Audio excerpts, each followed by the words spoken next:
welcome to the Interviewing Spotlight series. Delighted to say we have Mark Skelton, who's the VP and CTO of Telefonica Tech UK, joining me under the spotlight today. Telefonica Tech, previously Cancom and OCSL, are a leading digital transformation specialist and are a tier one cloud and security solutions provider, employing 600 staff in the UK. They've also just given the entire workforce a 5% pay rise, so exciting times over there. Mark, thanks for your time. How are you? Hi, Tim. Yeah, I'm good. Thanks. And thanks for having me on. Yeah, no problem. Been meaning to do it for a while. Your diary is quite difficult to coordinate. I think, yeah, like everyone in the industry at the moment, diaries are a nightmare. Those 5 minutes sort of conversation in the corridors are now 30-minute Zoom calls and Teams calls. So diaries are still a nightmare. But yeah, all good fun. Yeah. There's pros and cons, isn't there, of this virtual stuff? But can't beat the old face to face. So I mean, I've known you for a long time, probably 12 years now? I think since I got you the job at OCSL way back in 2010, principal Microsoft consultant back in those days. So I've seen your sort of stratospheric rise since then. But no one better to give us an overview of your career to date, really, than yourself. So if you want to give us a quick overview. Yeah, happy to. Yeah, no, you did. You brought me into this business 12 years ago, and it's been a happy 12 years. So background is really, tech background. I'm a techie at heart, still will and always will be. Started life in the consulting arena. I think that's where you picked me up, Tim, when I was back working for Accenture and Avanade at the time. And then have just gone through the ranks quite quickly as the business, which was OCSL back at the time, has grown, and we were then acquired by a company called Cancom about just over 3 years ago. And then we acquired a few companies, and last year Cancom decided that its strategy was going to change and wanted to focus back on the German markets, which is its roots and its heritage, and decided to put the UK business up for sale. And lo and behold, that's where we've ended up with Telefonica Tech. Very exciting brand. We've got a great future ahead of us, I feel. So. Yeah, I mean, it all seems great. I mean, everyone I've spoken to hugely excited about the journey ahead. So we'll come on to that. But how did you get into the industry to start with? I mean, what got you into tech to begin with? Yeah, I've always been a technical mind, right? So right from a kid, I was the kind of person that walks in a room and has to press all the switches, work out how everything works and all that type of stuff. So it's kind of natural for me to fall into a more tech orientated role. Interesting enough, when I was in my schooling days and university days, computing wasn't the most interesting of subjects for me, believe it or not. I was more of a maths type person. I think it's a bit of a failing of the education system. It's all really theoretical computing type stuff, and it was all right, okay. But then came out of university, did a computer science degree, and was looking around at what's available, and got picked up by Accenture on a grad scheme. And I was lucky enough to be planted into the London Stock Exchange at the time, which was probably one of the best moves I've ever made certainly in my career. Because I learned at a speed that I just don't think I could have learned anywhere else. High pressure environment, stressful, working silly hours, but I grew fast. Is that a role getting shouted at by old school traders, or what was that? Yeah, old school traders. I mean, if that trading platform ever had a blip, you knew about it. You had them breathing down your neck, and it was in the old days where they could really shout. Obviously, modern world, you don't do those types of things anymore. So it's a very different world back then. But it was a very interesting sort of introduction into the IT world. You had to sink or swim basically very quickly. So I hold that really as one of the main factors as why I grew so fast in my career so early on. And I've kind of just kept up that mentality of driving forward since. Most people will look at, sort of the Accenture models, the bigger, SI type models, and go, well, are they right? But actually they do make you grow quite fast. And some of the cultures they breed into people, I think, is very strong. I always feel they're quite good at the start of someone's career and potentially the end, but then that bit in the middle, the larger organisation. But I mean, different strokes for different folks, really. But it is. It's not for everyone. I get that, but you do get lifers in those companies, don't you? That are prepared to work the systems and work through things, and they're just massively political machines. They're big organisations, so it's a challenge. More we than I sometimes, and the red tape and politics. But yeah, I mean, it depends on which department, which company, as ever. But so, I mean, obviously, lots of change with Telefonica recently. What's the the current focus? Give us a quick overview on Telefonica now. Yeah, so it's an exciting acquisition because it is. It's very much a challenger brand. It's a disruptor. Telefonica in the UK market is probably not that well known brand. It's a global brand, don't get me wrong, so people will have heard of it. But in terms of IT services in the UK market, they didn't have a footprint. They have more of a footprint in the telco world with owning O2 in the past, and now they're into a joint venture with O2 and Virgin Media merging as a company. But as an IT supplier, not well known. So it really is a new brand into the UK market. But the whole driving force behind it is Telefonica kind of diversifying their strategy, if you like. So telco world, that is still their roots and still what they do fantastically well across the globe. But they're looking at how they can focus on sort of the new growth areas in our industry. And the two main kind of pillars, if you like, to our business and our focus is cloud. And that was one of the main reasons why the Cancom business was acquired by Telefonica, because we had a very strong pedigree in cloud, and in particular in public and hybrid cloud, because we own our own data centers, but we've also invested very, very heavily in the Microsoft Azure space. So that's the main one, the first pillar. And the second pillar is cybersecurity. So over the last probably 3 years, we've been building a very strong cyber portfolio. The reason being for that is security is a critical need for our customers. So we can't ignore it. And if you're going to be a true managed service provider in the modern day and age, you have to have some kind of cybersecurity capability. So we've been building that. And so they're the two kind of main focuses. And that's what Telefonica Tech as a brand wants to be famous for: cloud and cybersecurity. And they see the UK market as a strategic growth market. So they wanted to get into this market to tap into that growth, because the UK organizations and companies are quite forward thinking on this stuff. And we're actually, in the global world scheme of things, one of the leaders in cloud adoption and one of the leaders in investment in cybersecurity platforms. So it was critical. The UK market was critical. We were a very attractive company with our capabilities. Absolutely. I mean, I remember way back in the day, I think OCSL was it the first Microsoft Gold partner to get both the Gold Cloud certifications? Or was it Cloud Infrastructure and Productivity, I think, wasn't it, back in the day? We've always for a very long time now, our roots actually are probably more closer to sort of the data center technologies. HP was always the biggest partner, but way back when. But we made a strategic choice quite a number of years ago to invest heavily in Microsoft. We saw them as a real growth partner for us. And that strategic focus has paid off, because they've grown, and partners like us have grown with them. And products like Azure are absolutely massive now. It's pretty much every other role we're getting at the moment is an Azure something, whether it be architect, pre-sales, design, implementation, consultant, or support. So I mean, and I don't envy your job at the moment, because the talent pool is not there for the technology's grown faster than the pool of talent behind it, right? So you guys are under the cost trying to find all of these people.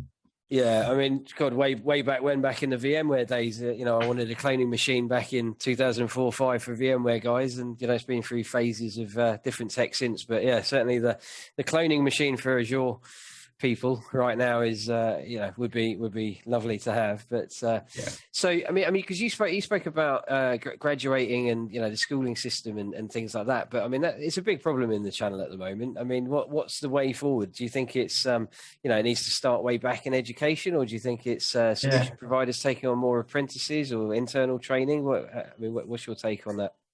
I think all businesses across the UK have got to invest more in that grassroots level, whether it's apprenticeships, whether it's graduate schemes. The fundamental fact is we're not generating enough talent to keep up with what the technology is actually doing. But I think it's not just organizations investing. I personally feel that universities and schools have got to look at the curriculum that they're training with. Because if you go and look at a computer science degree or A-level computing kind of courses, they're so far detached from the actual roles that are coming out. It's all theoretical type stuff. Yeah. And one of the things that I've certainly been talking with some of the leaders in the industry is how do we get the schooling systems to actually become closer, more practical type training at that level. Yeah. So I think it's a culmination of factors, but it's definitely the fact is we've not got enough talent being generated at that bottom level, and it's certainly something we're looking to tackle. Invest in talent, build talent through our own channels, and especially now we've got Telefonica as a brand behind us. Actually, makes it a little bit easier because we're more attractive. Back when you're a sort of a lesser known brand to consumer based world, right? It's very difficult to attract talent at that level, because you've got the Accentures, the IBMs, these big well-known brands sweeping these people up. But certainly something now we're part of Telefonica, we think that we can go and start to tackle that sort of grassroots level piece. Yeah, no, brilliant stuff. And I saw the news this week. I think Martin Hess, chairman, was talking about a 5% pay rise across the board for everybody. Goes some way, but talking about his biggest challenge this year was recruitment and retention of staff. So again, underpins everything that we're seeing, across the board for every, solution service provider out there, really. But 5% pay rise for the whole company's some start. Yeah, it is. I think.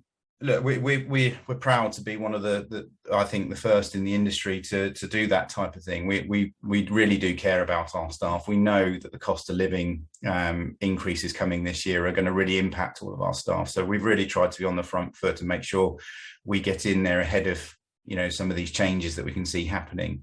But I think the other organisations similar to us will have to follow suit, because with the inflation changes that are coming, people are going to ultimately be earning less, staying on the same pay scale, but because of the cost of living increases, then their disposable income will be less, right? So I think the whole industry will probably fall in line and follow suit, and we wanted to be one of the first to look after our staff, basically.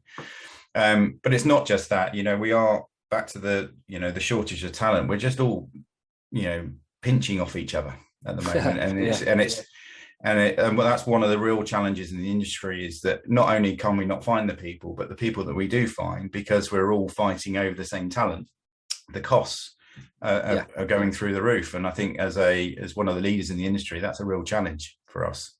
How do we get some control around that? It's great for the employees whilst this bubble's happening, but what happens when it crashes?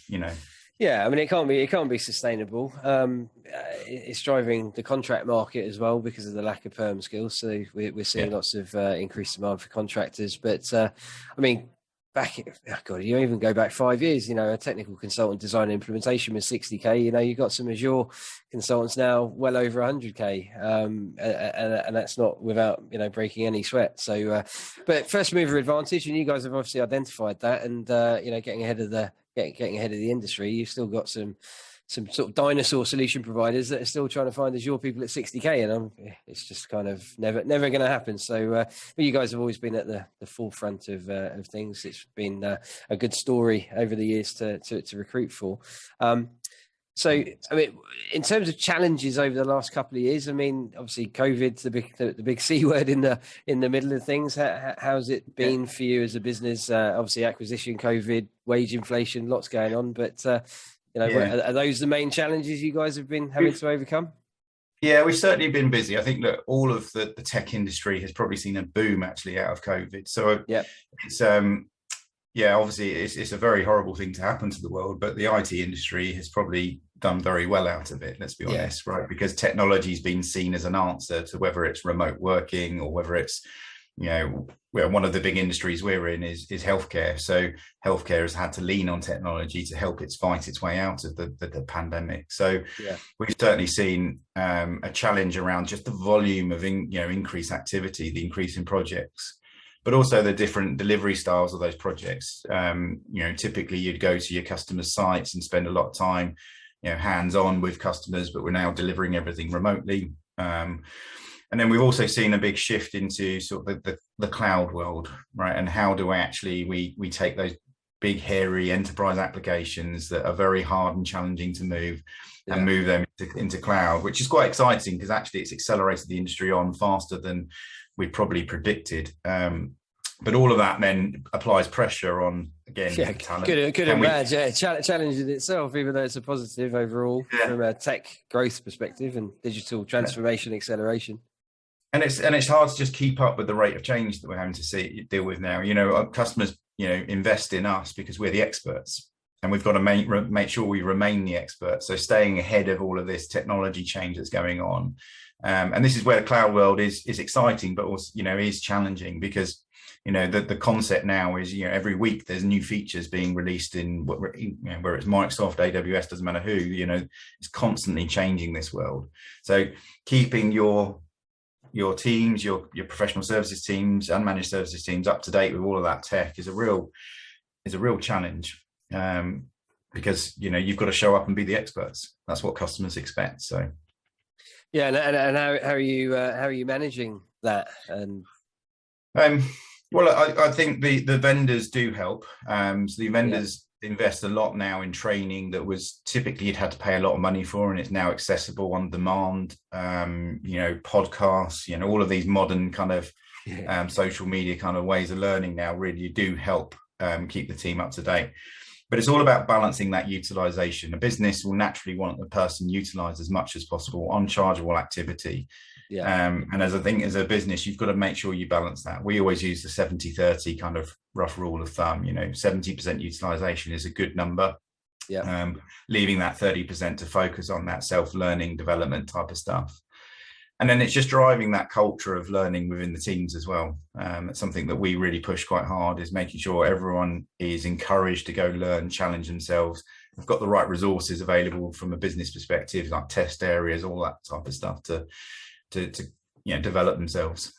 Well, that's one of the things that's always resonated when speaking to candidates for you guys, is that 70-30, 30% on developing yourself and your skills. I mean, there's so many companies out there just getting the pound of flesh on, over 100%, if that's even possible to go over 100% utilization.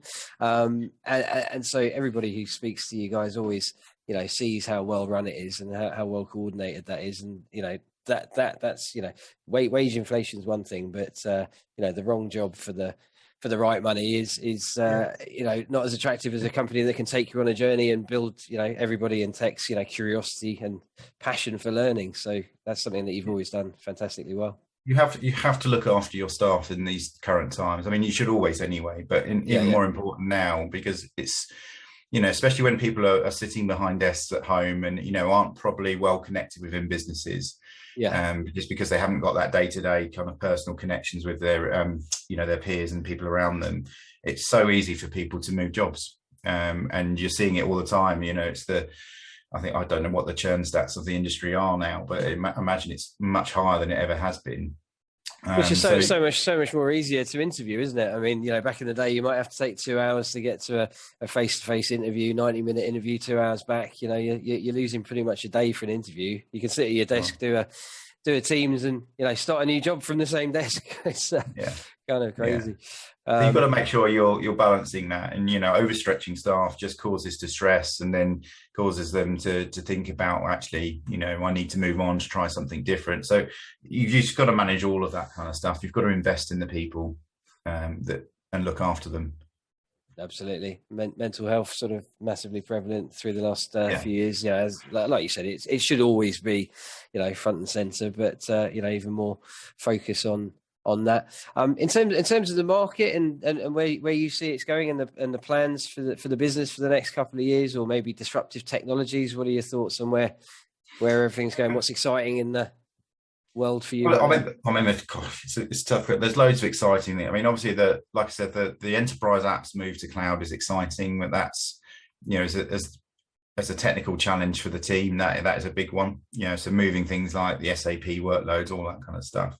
Yep. I think the big one though is still the cybersecurity threat, and our customers are being impacted very heavily. So it's and technology is a real answer to solving some of these things, because people can haven't got the capacity to be able to check spot everything that's going on in the cybersecurity world at the moment.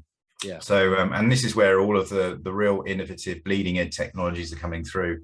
And it's certainly an area that we're investing very heavily in. And I think cybersecurity is a massive growth area. It's already big as an industry. I think it's a huge thing going forward as well. But one of the other trends that is actually probably not technical that we're seeing and being impacted on is this whole world of sustainability as well is creeping in. Right. Because of what the governments are doing, and the COP26 announcements last year, we're starting to now be impacted, and customers coming to us and saying, what is your carbon neutral status and all this type of stuff, right? And that's a real challenge for businesses that haven't had to think about that type of stuff before. And we're very lucky as part of Telefonica. We have a whole team dedicated to all of that type of stuff, and we've got plans and processes around it. But that's a real challenge for the industry, and it's being driven by customers, but ultimately being driven by government as well. So that's something we're having to deal with, which is hard for us because we're all techies, right? And this is a non-technical issue that we're having to deal with. But I mean, about time kind of global issue, isn't it? I mean, Christ, I mean, if anyone looks at it objectively, I mean, Christ, we're well behind the curve on all of this. So the fact that it's finally creeping in or coming in and becoming much more prevalent, and the fact that you're seeing that, in a position like yours for a business like yours across the industry, I mean, that obviously bodes very well for, all of us on the planet. We all need to take it seriously, absolutely, massively behind it. But it's just it's a challenge, because businesses, I personally believe, are way behind on the curve, and it's something we've all got to deal with. Yeah, no, absolutely, no, good stuff. And you're talking about sort of healthcare earlier and different types of customers, but in terms of your, I suppose, Telefonica Tech UK's perfect kind of customer sectors or whatever, how you'd like to describe it, what's the focus on that front? Yeah, so I've mentioned healthcare a couple of times already. I think healthcare is a big focus. We've got some fantastic customers in the healthcare space, and it's an area where we have aligned sort of strategical solutions to healthcare. So that's still a big focus for us as a business. In terms of size of customers, we always say that we go after that enterprise mid-tier kind of space. Yep. So anywhere from 1,000 seats up to sort of probably 5,000-6,000 seat type of organization is still our sweet spot. Yep. Now, actually working in healthcare, so that actually drags you into much larger customers, sort of the 15,000-16,000 user type organizations in that space. But healthcare is a big focus. Public sector in general is a big focus for us as a sector. Brilliant. No, good stuff. And going to move on to a little bit more about kind of yourself, but just wondering what else to ask around Telefonica. But what else do you feel is exciting right now as to why, if somebody's got multiple opportunities in the market right now, why they should be with you guys? Well, I think it's just that challenger brand, right? So we've always been very, very good at the services that we provide to our customers. But now we've got a big company backing us with a very good balance sheet that can actually invest into our organization. And the aspiration from Telefonica is to be the number one cloud player and the number one cybersecurity player in the UK market, right? And we're getting the support and investment behind us to get to that status. And it's investment in what we've already got, in the people that we've already got. We're going to be adding, growing the business organically to strive towards that being that number one player.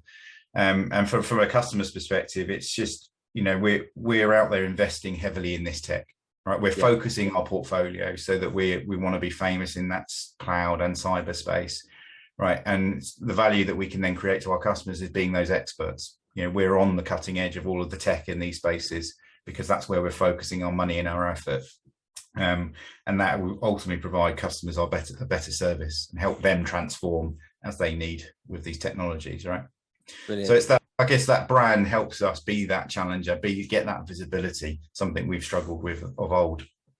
Yeah, I mean, it's always been great working with, whether it was OCCell or Cancom or through now into Telefonica. I mean, it's once people are in front of you guys at interview, when you hear about the structures, the people, the clients, the vendor relationships, it's always been a hugely exciting opportunity. And you can just tell how exciting, things are going to be now with the deeper pockets of Telefonica moving forward. So hugely exciting times ahead.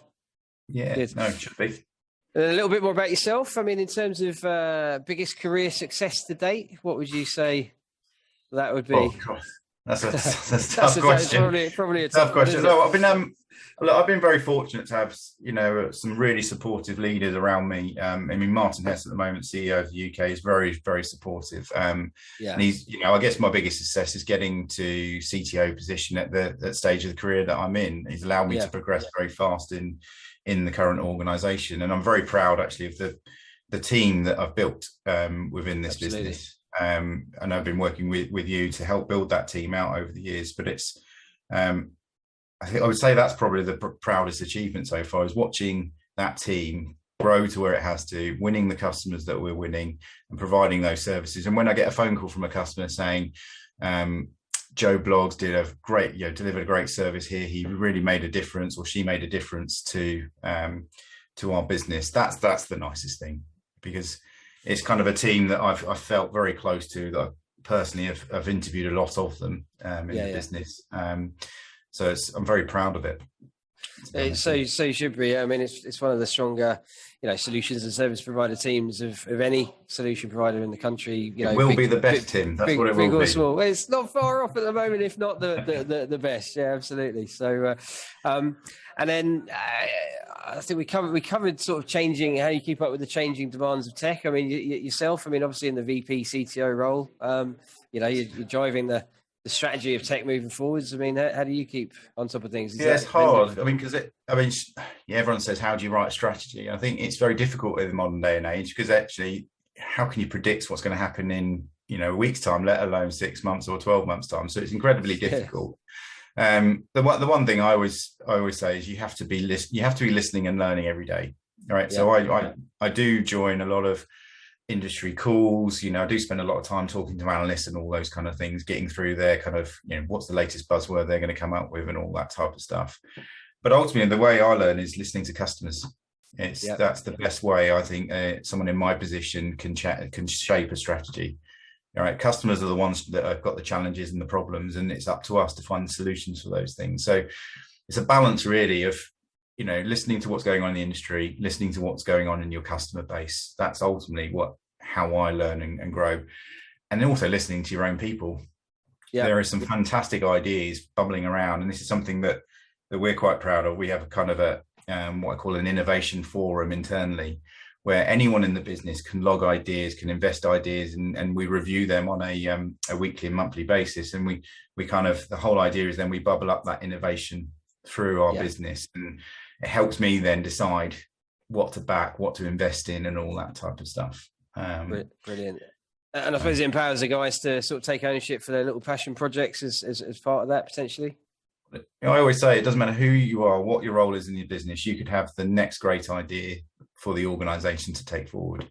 Right. So you've got to create a team culture around this type of stuff. It's not just down to me as a VP and CTO to come up with the ideas. It's the team.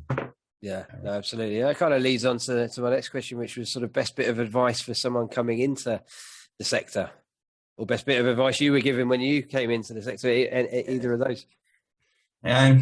Best advice, you've just got to learn. You've got to listen, right? Yeah. I see too many tech people. I'm trying to word this carefully, but the tech people can become quite arrogant at the moment, right? Because they know the value that they create in organizations. And I'm constantly pulling up techies on making sure they listen, right? Before you respond to something, listen and learn and find out what is actually going on, what that other person is trying to tell you, and then respond. And that's the best thing, bit of advice I can give to anyone, whether you're starting out or whether you're mature in your career. It's that listen, learn, then respond. Don't think you've always got the answers. Yeah, I mean, it kind of takes me back to my dad's advice, or probably not advice, probably more shouting it, well, not shouting at me, but telling me off. Engage brain before opening mouth. I think was what he used to say to me, because I was always quite a forthright child in terms of probably saying things and jumping in a bit too quick. But two ears and one mouth for a reason, and engage brain before opening mouth potentially. But good. And then in terms of the sector, I mean, whether it be company or individual or both, but who at the moment are you admiring the most, or who do you admire the most in the sector at the minute? The obvious one, I think, for us is Microsoft. Are still, they are our most important partner, and I think watching what the leaders have done over, Satya Nadella and all those kind of people, it's actually it's transformative what they've done with their organization. And I think even today, I still kind of look at that and go, what they've done and where they're going and what they're driving, the change they're driving across our industry is still amazing to watch. So if you ask me around, who do you look at aspirationally? It's that kind of leader in the business, and watching what they've done. Because let's be honest, Microsoft are a massive oil tanker, and to change the way they have, is amazing. But then I love the small startups. I find them massively exciting. I spend a lot of time looking at companies, that have come up with, whether it's cybersecurity products or whatever. I love all of those little startup type organizations and watching what they can do. I think that is, because that's what really energize the industry, isn't it? Well, that's where absolutely. I mean, that's where all the sort of new great thinking comes from, and then obviously they get absorbed up through acquisitions and stuff like that. But who are you finding exciting of the smaller, challenger vendors? Yeah. So, well, I won't give you the ones that I'm looking at the moment, because probably be unfair for letting into some of our secrets. But no, fair enough. I mean, we've been close to the likes of CrowdStrike from day one. I know they're not small anymore, but they were. Darktrace, these kind of companies. We've been invested with them, for a long time, and watching them go through the ranks and into where they are now. And we're looking at lots of different partners in this space. Yeah, no, good stuff. And then, just to sort of thank you for all of that. I mean, we'll finish up with a few sort of fun, quick fire questions, if that's okay. One of them I clearly know the answer to already, based on the bulk of our conversation. But so I'll just rattle these ones off quickly. But 3 people you'd most like to invite to dinner? Oh, well, probably Satya. Yeah, I just find him interesting. I've always loved Richard Branson as well. I find him quite inspirational, and then Steve Jobs, just to find out exactly what he was like. Absolutely. Find him fascinating as well. I can't imagine he would be the best company, but it'd be the most interesting one to see what he's like. Interesting to find out. Yeah, I mean, that kind of lends to the next question, which was Microsoft or Apple. I mean, I was thinking you're very much on the Microsoft camp for that question. It's a difficult one, because I'm a massive Apple fanboy at home, right? So iPads, iPhones, everything that they produce, I've probably bought in my time, right? So So as a consumer, Apple, but from an enterprise work perspective, obviously Microsoft. Yeah, absolutely. Football or rugby? I think I know the answer to that as well. Big rugby. Rugby, good man. Yeah. Absolutely. Well, we should get to a game sometime. We should we should do that. Degree or apprenticeship? Oh, it's another tough one, isn't it? Yeah, that is a tough one. I personally think apprenticeships provide more value to businesses, and I think you will learn faster. But then degrees kind of, the paper that degrees are written on is probably still worth something, right? So I would say if you're accelerating faster, apprenticeships. Fair play, good answer. And then one thing or personal passion or hobby that most people wouldn't know about you? Again, what do they wouldn't know? Well, if you can't tell over the that you want to admit to. Yeah, well, I'm a massive foodie, right? And you can't see the bomb, what it does to me, but massively into my food. Love going out, and obviously that's been a challenge for the last couple of years. But love cooking, find it the most relaxing thing in the world. Love going out and eating. It's a big passion of mine. Yeah, good stuff. And then again, we touched on this, but favorite technology of the last 20 years, work or home? Favorite tech. I mean, personally, I love all of the sort of the virtual assistant type technologies. I know people get frustrated with them, but you're seeing where you can, when you walk in, sit in your car now and you can ask it to go to a radio station, turn this thing, turn that on. I think the world is moving in an incredible direction on that side of stuff. So those kind of virtual sort of personal assistant type technologies, I think are making a difference already, but as they mature, are going to make a massive difference to how we just interact on a day-to-day basis. Yeah, so is that all AI and things like that? Yeah, and all the tech underneath all of that is everything that underpins fascinating. Yeah. All cloud and security based, Yeah, it all needs something to sit on, right? This is what I always say. This is what we do. We provide the building blocks for all of this cool tech that is changing the way that we live. Absolutely. Yeah. And then what worst tech or most annoying tech of the last 20 years? Anything that doesn't work. Things that are complicated. Yeah, yeah, no, simple tech is the best tech. It's something that it just does what it's supposed to do. Is, I think you can get some tech platforms, I won't name names on this call, but that just are overcomplicated, and then fundamentally don't provide the value that they need to provide and don't work. So that's what frustrates me the most. Best thing about working in the channel? People. I think the channel's full of some real characters, some really interesting people. Techies get a bad rep, don't they, outside of the industry? And actually, I think the tech world has got some of the most fantastic people in it. And I love working with our customers, our people, and our, even our competition. We've got some great people out there. Absolutely. And then best advice, I mean, it's probably back to the listening thing, but best advice you've ever been given or motto that you live by? Just listen before you respond. That's always my motto. Just make, that's because ultimately we're all consultants in some shape or form. You've got to listen first and then respond. Yeah, qualify and then then match afterwards. Big in recruitment, the biggest thing in recruitment is to qualify, motivations, requirements, and then you can match after that. If you're not listening and questioning and inquisitive, then the rest doesn't flow. No, good stuff. Thanks, Mark. Really fantastic. Really appreciate your time, and great to hear the other bits of your story, and actually to just have some time with you. Very busy man at the moment, and really exciting to hear all the Telefonica Tech plans moving forwards. Always been a great business all the way through the history, but looks like we're like the industry accelerating further forwards faster. So great stuff. If you got any questions for me or Mark, feel free to reach out. Comment below. If you're interested in joining me under the spotlight, then again reach out. But Mark, thanks again. Thanks, Tim. Thanks for having me on.